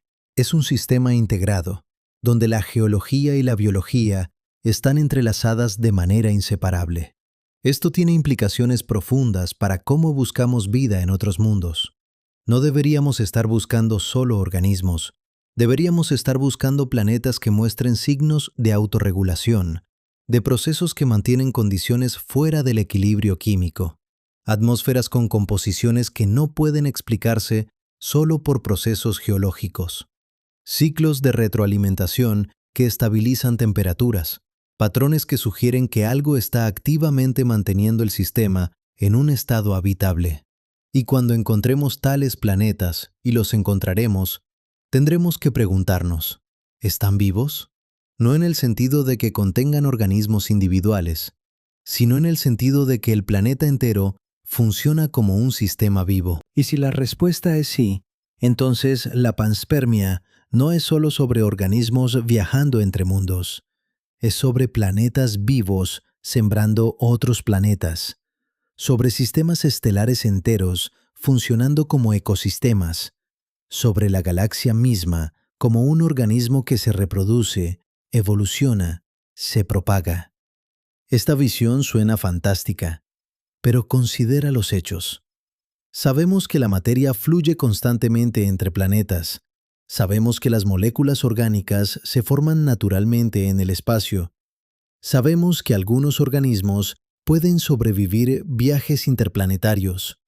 Sabemos que la vida transforma planetas de maneras que los hacen más habitables. Todos estos son hechos observados, no especulaciones. Lo único que estamos haciendo es conectar los puntos. Y cuando lo hacemos, emerge una imagen del universo que es radicalmente diferente de la que nos enseñaron. No un cosmos muerto, con raras islas de vida, sino un cosmos vivo, donde la vida es una propiedad emergente tan natural como la formación de galaxias o la fusión nuclear en las estrellas. Pero hay un problema, y es un problema que los defensores de la panspermia han evitado durante demasiado tiempo. Si la vida es tan natural, tan inevitable, ¿por qué no la vemos en todas partes? ¿Por qué no hemos detectado señales de civilizaciones extraterrestres? ¿Por qué el universo parece tan silencioso? Esta es la paradoja de Fermi, nombrada en honor al físico Enrico Fermi, quien la planteó en 1950. Si la vida es común, y si la vida inteligente es una consecuencia natural de la evolución, Entonces debería haber millones de civilizaciones en nuestra galaxia. Algunas de ellas deberían ser mucho más antiguas y avanzadas que nosotros. Deberían haber colonizado la galaxia hace mucho tiempo. Deberíamos ver evidencia de ellas en todas partes. Señales de radio, sondas espaciales, megaestructuras que alteran la luz de las estrellas. Pero no vemos nada. El cielo está silencioso. Y esto plantea una pregunta inquietante. ¿Estamos solos después de todo? ¿O hay algo que impide que la vida inteligente se propague por la galaxia? Hay muchas respuestas propuestas a la paradoja de Fermi. Tal vez la vida es común, pero la vida inteligente es rara. Tal vez la inteligencia surge con frecuencia, pero las civilizaciones tecnológicas se autodestruyen antes de poder colonizar las estrellas. Tal vez están ahí fuera, pero no están interesadas en comunicarse con nosotros. Tal vez el universo es tan vasto que incluso millones de civilizaciones están demasiado dispersas para encontrarse. Cada una de estas explicaciones tiene problemas, pero hay una que es particularmente relevante para la panspermia. Se llama la hipótesis del gran filtro. Sugiere que hay algún paso en la evolución de la vida, desde moléculas simples hasta civilizaciones que colonizan galaxias, que es extremadamente improbable. Un cuello de botella que casi ninguna forma de vida logra atravesar. La pregunta aterradora es, ¿dónde está ese filtro? ¿Ya lo pasamos? ¿O todavía está por delante? Si el filtro está detrás de nosotros, si el paso difícil fue el origen de la vida misma, o la evolución de células complejas, o el desarrollo de la inteligencia, entonces tenemos suerte. Somos una de las raras especies que lo logró. El universo podría estar lleno de vida microbiana, pero vacío de civilizaciones. Y eso significaría que la panspermia, si es correcta, está sembrando la galaxia con vida simple, pero esa vida rara vez evoluciona hacia algo complejo. Pero si el filtro está por delante, si el paso difícil es algo que aún no hemos enfrentado, entonces estamos en peligro. Tal vez todas las civilizaciones tecnológicas eventualmente se destruyen a sí mismas con armas nucleares, o colapso ambiental, o inteligencia artificial descontrolada. Tal vez hay algún límite físico que hace imposible viajar entre estrellas. Tal vez haya algún fenómeno cósmico que periódicamente esteriliza la galaxia. Y simplemente tenemos la suerte de vivir en un periodo tranquilo. No sabemos cuál es la respuesta. Pero la pregunta es urgente, porque si el filtro está por delante, entonces nuestras acciones en los próximos siglos podrían determinar si la vida en la Tierra tiene un futuro cósmico o si termina aquí, en este pequeño planeta, sin haber cumplido su potencial. Y esto nos lleva de vuelta a la panspermia, pero desde un ángulo diferente. Si la vida llegó a la Tierra desde el espacio, si somos parte de un proceso cósmico de propagación y evolución, entonces tenemos una responsabilidad. No solo con nosotros mismos, no solo con las otras especies en este planeta, sino con el proceso mismo. Somos portadores de algo precioso, algo que ha estado viajando a través del cosmos durante miles de millones de años. Y si nos destruimos, si permitimos que la vida en la Tierra termine, no solo estaremos terminando nuestra propia historia, estaremos rompiendo una cadena que se extiende hacia atrás en el tiempo, hasta el origen del universo mismo.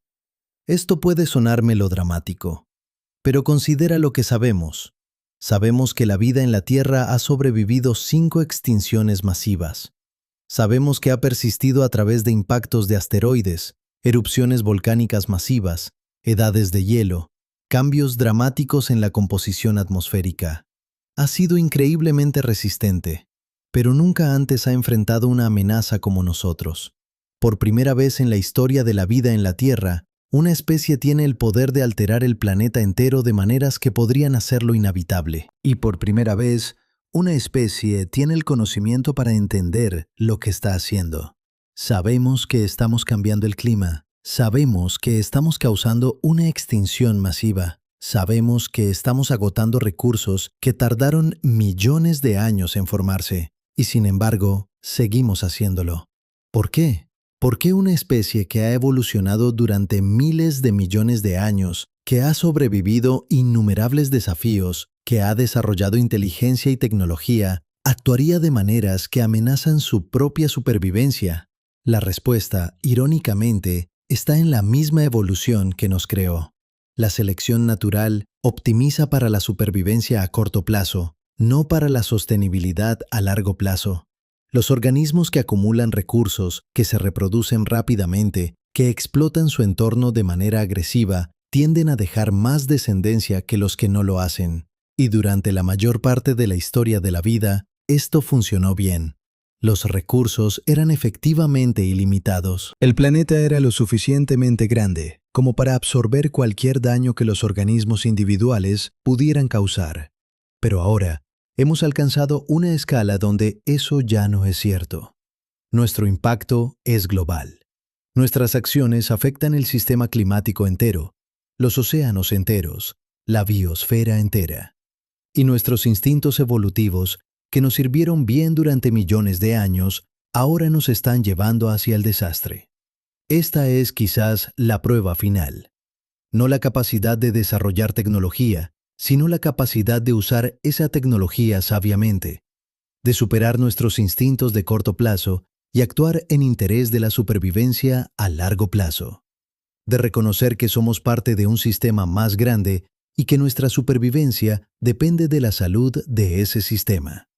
Y si la panspermia es correcta, si la vida es un fenómeno cósmico que se propaga a través de la galaxia, entonces esta prueba no es única para nosotros. Cada civilización que surge eventualmente enfrenta el mismo desafío. El poder de transformar su mundo viene antes que la sabiduría de hacerlo de manera sostenible, y la mayoría, quizás, fracasan. Tal vez eso es el gran filtro. No un evento único, sino un proceso. La transición de una especie que vive en equilibrio con su entorno a una que puede manipularlo conscientemente. La mayoría de las especies nunca llegan a ese punto, y de las que lo hacen, la mayoría se autodestruyen antes de poder expandirse más allá de su planeta natal. Si esto es cierto, entonces el silencio del cosmos no es evidencia de que la vida es rara. Es evidencia de que la vida inteligente es autodestructiva. Y nosotros estamos en medio de esa transición crítica, el momento en que determinamos si somos una de las raras especies que lo logra o una más de las innumerables que fracasan. Pero hay esperanza. Y la esperanza viene de la misma fuente que el peligro, nuestra capacidad de entender. Somos la primera especie en la Tierra que puede estudiar su propia historia evolutiva, que puede entender las fuerzas que la moldearon, que puede ver el panorama completo de la vida en el contexto cósmico. Y ese entendimiento nos da la posibilidad de elegir un camino diferente. No tenemos que seguir los instintos que la evolución nos dio. Podemos reconocerlos, entenderlos y decidir conscientemente actuar de manera diferente. Podemos construir sociedades que valoren la sostenibilidad sobre el crecimiento a corto plazo. Podemos desarrollar tecnologías que trabajen con los sistemas naturales en lugar de contra ellos. Podemos convertirnos en administradores de la biosfera en lugar de sus explotadores. Y si lo hacemos, si logramos atravesar este filtro, entonces el futuro que se abre ante nosotros es asombroso. No solo la supervivencia, sino la expansión. No solo en la Tierra, sino más allá. Podríamos convertirnos en una especie que viaja entre las estrellas, que siembra vida en mundos estériles, que continúa el proceso de panspermia conscientemente en lugar de solo ser sus pasajeros pasivos. Imagina esto. En unos pocos siglos, si sobrevivimos, podríamos tener colonias en Marte, en las lunas de Júpiter y Saturno, en asteroides y cometas. Podríamos estar terraformando planetas, transformándolos de mundos muertos en mundos vivos. Podríamos estar enviando sondas a otros sistemas estelares, buscando planetas habitables, tal vez incluso sembrándolos con vida terrestre. Nos convertiríamos en agentes de panspermia, propagando la vida conscientemente a través de la galaxia. Y si hay otras civilizaciones que han hecho lo mismo, entonces la galaxia no está muerta. Está viva, llena de vida que se propaga, evoluciona, se diversifica en innumerables formas. Pero esto solo sucede si sobrevivimos, si atravesamos el filtro. Si aprendemos a vivir de manera sostenible en nuestro propio planeta antes de intentar expandirnos a otros. Y eso depende de las elecciones que hagamos ahora, en este momento crítico de nuestra historia. Hay límites a lo que podemos saber, y reconocer esos límites es tan importante como celebrar lo que hemos descubierto. Durante siglos, la ciencia ha avanzado empujando fronteras, respondiendo preguntas que parecían imposibles de responder. Hemos dividido el átomo, hemos secuenciado el genoma humano, hemos detectado ondas gravitacionales de colisiones de agujeros negros a miles de millones de años luz de distancia. Cada vez que alguien decía que algo era imposible de conocer, eventualmente encontramos una manera de conocerlo. Pero hay preguntas que podrían ser fundamentalmente diferentes. Preguntas que no son solo difíciles de responder, sino que podrían estar más allá de los límites de lo que cualquier método científico puede alcanzar. El origen de la vida podría ser una de ellas, no porque sea mágico o sobrenatural, sino porque sucedió una vez, hace 4.000 millones de años, y no dejó testigos. No dejó un registro fósil claro, no dejó un manual de instrucciones. Dejó solo consecuencias, organismos vivos que evolucionaron durante eones, borrando las huellas de sus propios orígenes en el proceso. Es como intentar reconstruir la primera palabra que se habló en un idioma que ha evolucionado durante miles de años. Puedes rastrear hacia atrás, puedes hacer inferencias, puedes construir modelos, pero nunca puedes estar completamente seguro. El evento original está perdido en el tiempo, accesible solo a través de capas y capas de cambio acumulado. Y si la panspermia es correcta, si la vida se originó en el espacio interestelar o en otro planeta y luego llegó a la Tierra, entonces el rastro es aún más frío. El lugar donde realmente comenzó podría estar a años luz de distancia. Podría haber sido destruido hace miles de millones de años. Podría ser imposible de encontrar. Esto no significa que debamos dejar de buscar. Significa que debemos ser honestos sobre lo que podemos y no podemos saber. Podemos saber que las moléculas orgánicas se forman en el espacio. Eso es un hecho observado. Podemos saber que estas moléculas llegan a los planetas en meteoritos y cometas. Eso también es un hecho. Podemos saber que algunos microorganismos pueden sobrevivir en condiciones extremas que se asemejan al espacio. Eso ha sido demostrado experimentalmente. Pero no podemos saber, al menos no todavía, si la vida realmente viajó a través del espacio y sembró la Tierra. No podemos saber si el primer organismo autorreplicante se formó aquí o en otro lugar. No podemos saber si hubo un solo origen o múltiples orígenes que luego se fusionaron. Estas son preguntas que requieren evidencia que aún no tenemos. Y obtener esa evidencia podría requerir tecnologías que aún no hemos inventado. Podría requerir misiones a otros planetas, a lunas distantes, incluso a otros sistemas estelares. Podría requerir décadas o siglos de trabajo. O podría ser que nunca tengamos una respuesta definitiva, que la pregunta del origen de la vida permanezca siempre en el reino de la probabilidad en lugar de la certeza. Múltiples teorías, cada una con evidencia que la apoya, ninguna con prueba concluyente. Y tal vez eso esté bien, porque hay algo valioso en vivir con la incertidumbre, en reconocer que hay preguntas profundas que no tienen respuestas fáciles, en mantener la mente abierta a múltiples posibilidades en lugar de aferrarse dogmáticamente a una sola explicación. La ciencia no es un conjunto de respuestas. Es un proceso de hacer preguntas cada vez mejores, y algunas de las mejores preguntas son las que no tienen respuestas simples. Pero hay otras cosas que no sabemos, cosas que van más allá del origen específico de la vida en la Tierra. No sabemos qué es la conciencia. Sabemos que emerge de la actividad cerebral. Sabemos qué regiones del cerebro están involucradas. Sabemos que ciertos patrones de actividad neuronal se correlacionan con experiencias conscientes específicas, pero no sabemos por qué la actividad física en el cerebro produce experiencia subjetiva.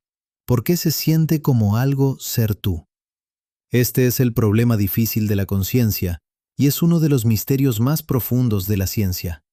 Podemos mapear cada neurona, rastrear cada señal química, simular el cerebro completo en una computadora, pero eso no nos diría por qué hay algo que es como ser ese cerebro. ¿Por qué no somos solo zombies filosóficos procesando información sin experimentarla? Y si no entendemos la conciencia, entonces no entendemos completamente qué es la vida. Porque la vida no es solo química autorreplicante, es química autorreplicante que eventualmente, bajo las condiciones adecuadas, se vuelve consciente de sí misma, que desarrolla experiencia subjetiva, Que se pregunta sobre sus propios orígenes. Somos materia que se ha organizado de tal manera que puede reflexionar sobre su propia existencia. Átomos que pueden contemplar átomos. Polvo de estrellas que puede preguntarse ¿de dónde vino? Eso es extraordinario. Y no lo entendemos en absoluto. No sabemos si la conciencia es única para los cerebros biológicos o si podría surgir en otros sustratos. Si una computadora lo suficientemente compleja podría volverse consciente. Si la inteligencia artificial que estamos desarrollando eventualmente experimentará algo, o si siempre será solo simulación sin experiencia real. No sabemos si la conciencia es binaria, algo que tienes o no tienes, o si es un espectro. Si los animales son conscientes de la misma manera que nosotros, solo en menor grado. Si las plantas tienen alguna forma de experiencia. Si incluso las células individuales podrían tener algo parecido a la conciencia, algo que es como ser esa célula. Estas preguntas suenan místicas, pero son científicas. Son preguntas sobre la naturaleza de la realidad, sobre qué propiedades de la materia organizada producen experiencia subjetiva. Y no tenemos respuestas. No sabemos qué es el tiempo. Sabemos cómo medirlo.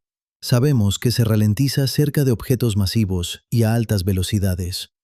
Sabemos que está entrelazado con el espacio en una estructura de 4 dimensiones llamada espacio-tiempo. Pero no sabemos por qué fluye en una dirección, por qué recordamos el pasado, pero no el futuro. ¿Por qué el universo tiene una flecha del tiempo? Las leyes fundamentales de la física son simétricas en el tiempo. Funcionan igual de bien hacia adelante que hacia atrás. Si filmáramos partículas subatómicas interactuando y reprodujéramos el video al revés, no podríamos decir cuál es la dirección correcta. Las leyes se ven iguales en ambas direcciones. Pero en el mundo macroscópico, el tiempo claramente tiene una dirección. Los huevos se rompen, pero no se reensamblan.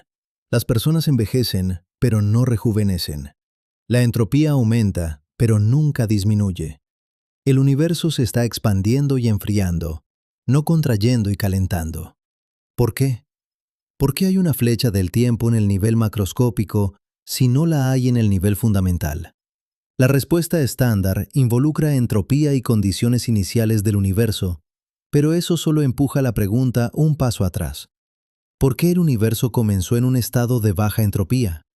¿Por qué había un comienzo en absoluto? No sabemos qué es la materia oscura. Sabemos que existe, porque podemos ver sus efectos gravitacionales. Las galaxias giran demasiado rápido para ser mantenidas juntas solo por la materia visible. Los cúmulos de galaxias se mantienen unidos por más gravedad de la que su materia visible puede proporcionar. La luz de galaxias distantes se curva alrededor de objetos masivos de maneras que requieren más masa de la que podemos ver. Toda esta evidencia apunta a algo invisible, algo que no interactúa con la luz, pero sí tiene masa y ejerce gravedad.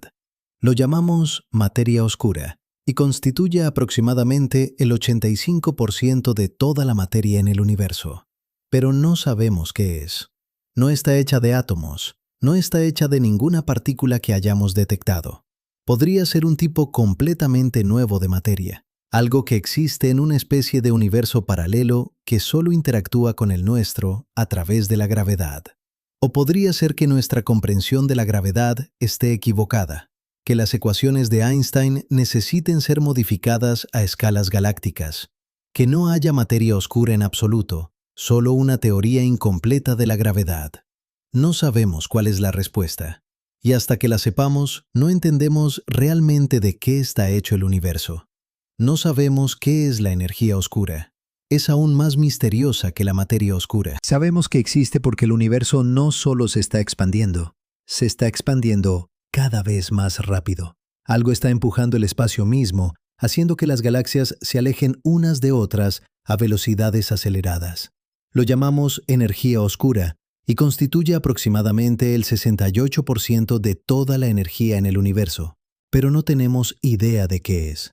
Podría ser una propiedad del espacio vacío mismo, una energía inherente al vacío. Podría ser un nuevo campo que impregna el universo. Podría ser evidencia de que vivimos en un multiverso, con otros universos empujando el nuestro desde fuera. O podría ser que nuestra comprensión de la cosmología esté fundamentalmente equivocada, que las ecuaciones que usamos para describir el universo a gran escala necesiten ser reescritas. No lo sabemos. Y eso significa que no entendemos de qué está hecho el 95% del universo. Solo entendemos el 5%, la materia ordinaria que forma estrellas, planetas y nosotros. El resto es un misterio.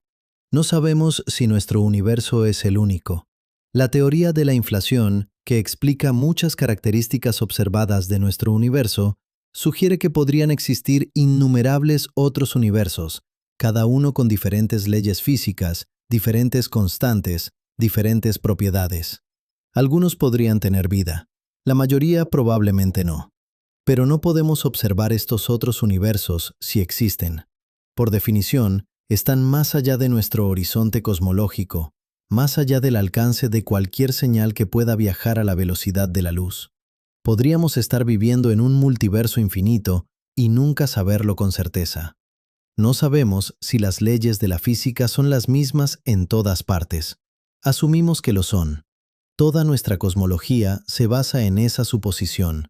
Pero es solo eso, una suposición. Podría ser que las leyes cambien en diferentes regiones del espacio o en diferentes épocas del tiempo.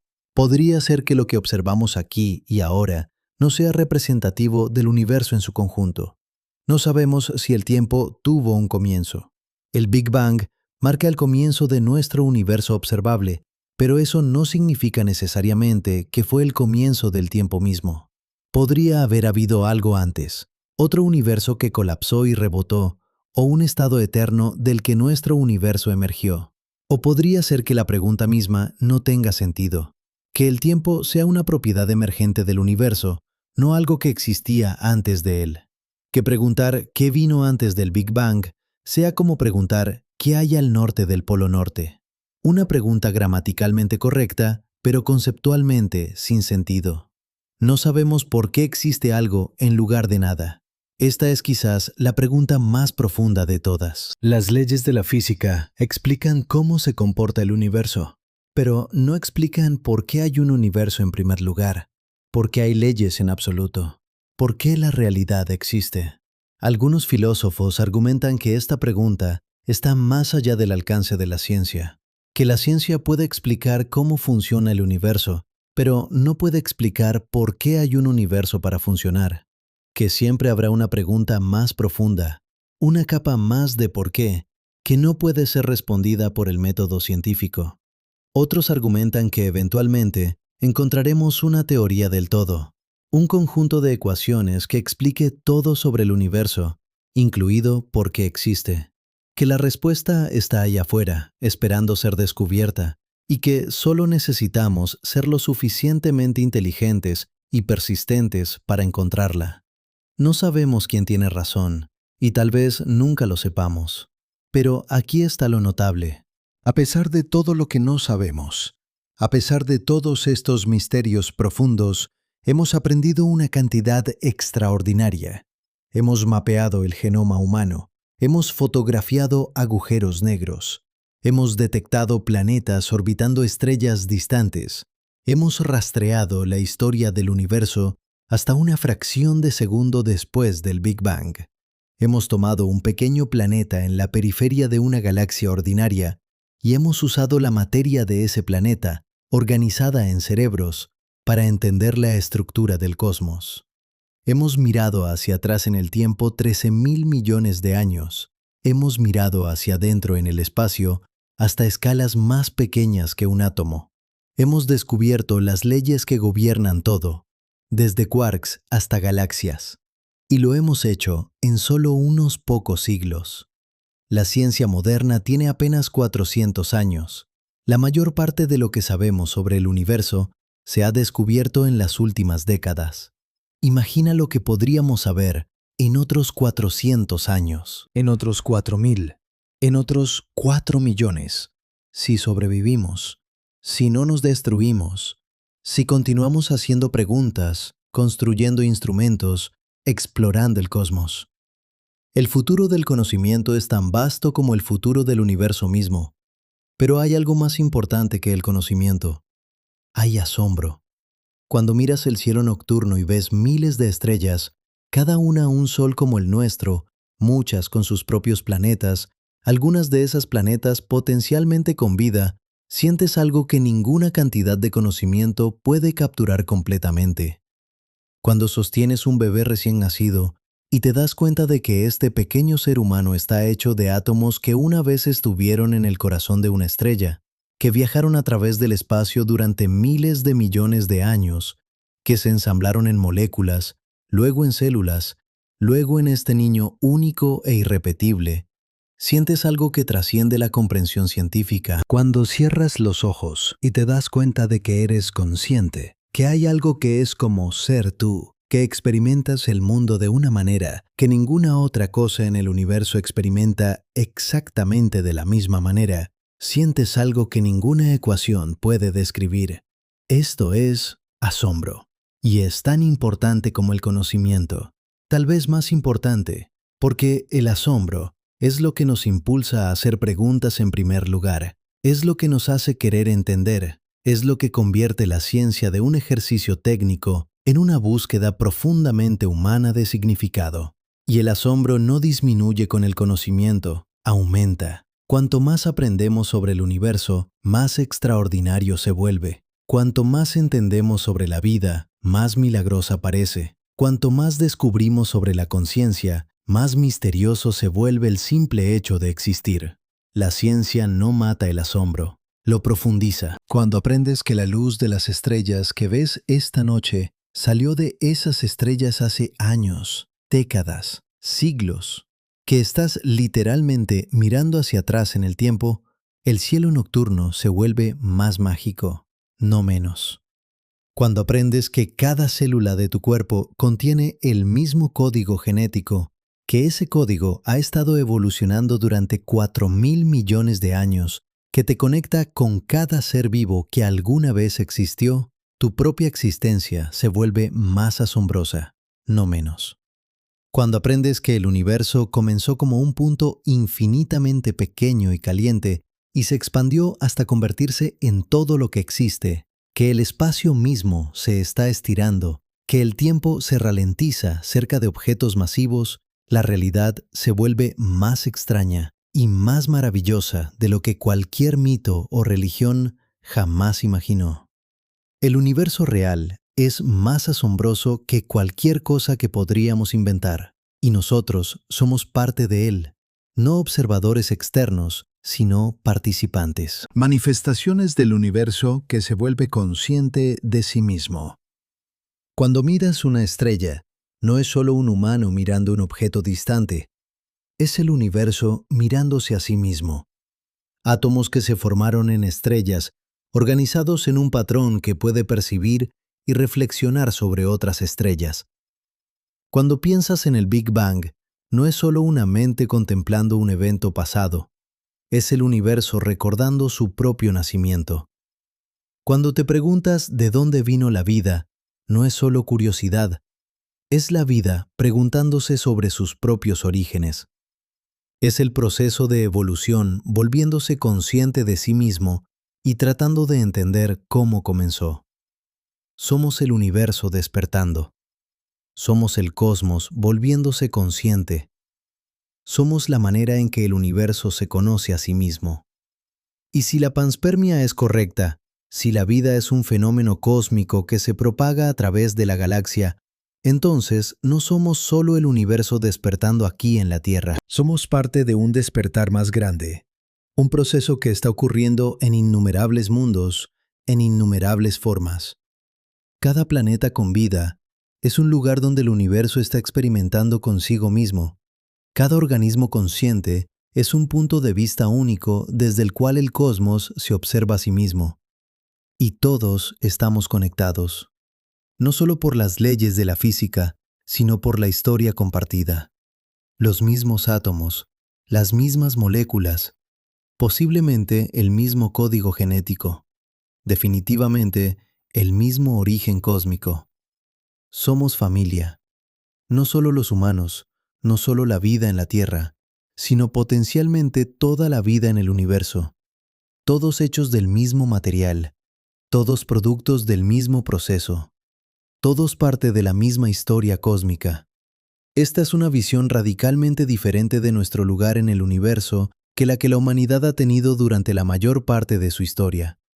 Durante milenios, pensamos que éramos el centro de todo. Que la Tierra orbita al Sol, que el Sol es el centro del universo, que el Sol y las estrellas giraban a nuestro alrededor, que fuimos creados especialmente por fuerzas divinas. Luego aprendimos que no somos el centro, que la Tierra orbita el Sol, que el Sol es una estrella ordinaria en la periferia de una galaxia ordinaria, que hay miles de millones de galaxias, cada una con miles de millones de estrellas. Nos volvimos pequeños, insignificantes, un punto pálido azul en la inmensidad del cosmos. Pero ahora estamos aprendiendo algo diferente. No somos el centro, pero tampoco somos insignificantes. Somos parte del proceso por el cual el universo se vuelve complejo, consciente, capaz de entenderse a sí mismo. Somos raros, pero no únicos. Somos especiales, pero no porque fuimos creados especialmente. Somos especiales porque somos una de las formas en que la materia puede organizarse para crear significado, propósito, belleza. Somos el universo experimentándose a sí mismo. Y eso es extraordinario, pero también es humilde. Porque si somos el universo experimentándose a sí mismo, entonces no somos dueños del universo, somos parte de él, dependemos de él. Nuestra supervivencia depende de la salud de los sistemas que nos sostienen, y esos sistemas son frágiles. El clima de la Tierra puede ser desestabilizado, los ecosistemas pueden colapsar, las especies pueden extinguirse, la civilización puede caer. Hemos pasado los últimos siglos actuando como si fuéramos separados de la naturaleza, como si pudiéramos explotarla sin consecuencias. Pero ahora estamos aprendiendo que eso es una ilusión. No estamos separados de la naturaleza. Somos naturaleza. Somos parte de la biosfera, dependientes de ella, moldeados por ella. Y si la dañamos, nos dañamos a nosotros mismos. Esta es quizás la lección más importante que la panspermia puede enseñarnos. No es solo una teoría sobre cómo la vida llegó a la Tierra. Es un recordatorio de que la vida es un fenómeno cósmico, conectado a través de vastas escalas de espacio y tiempo. Somos parte de algo más grande que nosotros mismos, y tenemos una responsabilidad con ese algo más grande. No solo con los humanos, no solo con la vida en la Tierra, sino con el proceso mismo, con la capacidad del universo de generar complejidad, conciencia, significado. Si nos destruimos, si permitimos que la vida en la Tierra termine, no solo estaremos terminando nuestra propia historia, estaremos terminando un experimento que ha estado en marcha durante miles de millones de años. Estaremos cerrando una de las ventanas a través de las cuales el universo se mira a sí mismo. Pero si sobrevivimos, si aprendemos a vivir de manera sostenible, si nos expandimos más allá de la Tierra y nos convertimos en una especie que viaja entre las estrellas, entonces el futuro es ilimitado. Podríamos explorar la galaxia, podríamos encontrar otra vida, podríamos aprender si estamos solos o si somos parte de una comunidad cósmica más grande. Podríamos convertirnos en agentes conscientes de panspermia, sembrando vida en mundos estériles, continuando el proceso que nos creó. Podríamos vivir durante millones de años, evolucionando en formas que no podemos imaginar, convirtiéndonos en algo más que humano, algo más que terrestre, algo verdaderamente cósmico. O podríamos fracasar, podríamos autodestruirnos, podríamos ser solo otra especie que alcanzó la inteligencia, desarrolló tecnología y luego se extinguió antes de poder realizar su potencial. La elección es nuestra, y la estamos haciendo ahora, en este momento, con cada decisión que tomamos sobre cómo vivir, cómo tratar el planeta, cómo relacionarnos entre nosotros. El futuro no está escrito, está siendo escrito por nosotros. Estás aquí, ahora, en este momento, consciente, vivo. Parte de un universo de 13.000 millones de años que ha estado evolucionando desde el Big Bang hasta este instante preciso. Los átomos en tu cuerpo se forjaron en estrellas. Las moléculas en tus células podrían haberse ensamblado en el espacio. Tu código genético ha estado evolucionando durante 4.000 millones de años. Tu conciencia es el resultado de procesos que apenas comenzamos a entender. Eres el producto de la historia más larga y más compleja que conocemos. Eres una manifestación del universo en su forma más organizada, más compleja, más consciente. Y tienes una elección. Puedes vivir como si fueras separado del universo, como si fueras un observador externo mirando hacia adentro, o puedes vivir sabiendo que eres parte de él, que cada respiración que tomas conecta tu cuerpo con la atmósfera, que cada pensamiento que tienes es el universo pensando, que cada acción que realizas moldea el futuro del cosmos de maneras pequeñas pero reales. La panspermia, en su forma más profunda, no es solo una teoría sobre el origen de la vida, es una invitación a ver tu vida como parte de una historia cósmica, a reconocer que no estás solo, que nunca has estado solo, que estás conectado a través del espacio y el tiempo con todo lo que existe. Y con esa conexión viene responsabilidad, pero también viene significado, propósito, asombro. Eres polvo de estrellas que cobró vida. Eres el universo despertando. Eres parte de algo mucho más grande que tú mismo. Y eso, sin importar de dónde vino la vida, es lo más extraordinario de todo. Tal vez la pregunta no es si la vida llegó del espacio. Tal vez la pregunta es, ¿qué haremos con esta vida ahora que sabemos que somos parte del cosmos? Ahora que sabemos que cada átomo en nuestro cuerpo tiene una historia que se remonta al nacimiento del universo. Ahora que sabemos que somos, literalmente, el universo experimentándose a sí mismo, ¿qué haremos con ese conocimiento? ¿Cómo viviremos de manera diferente sabiendo que somos polvo de estrellas consciente? Esa es la pregunta que cada uno de nosotros debe responder. Y la respuesta no está en el espacio,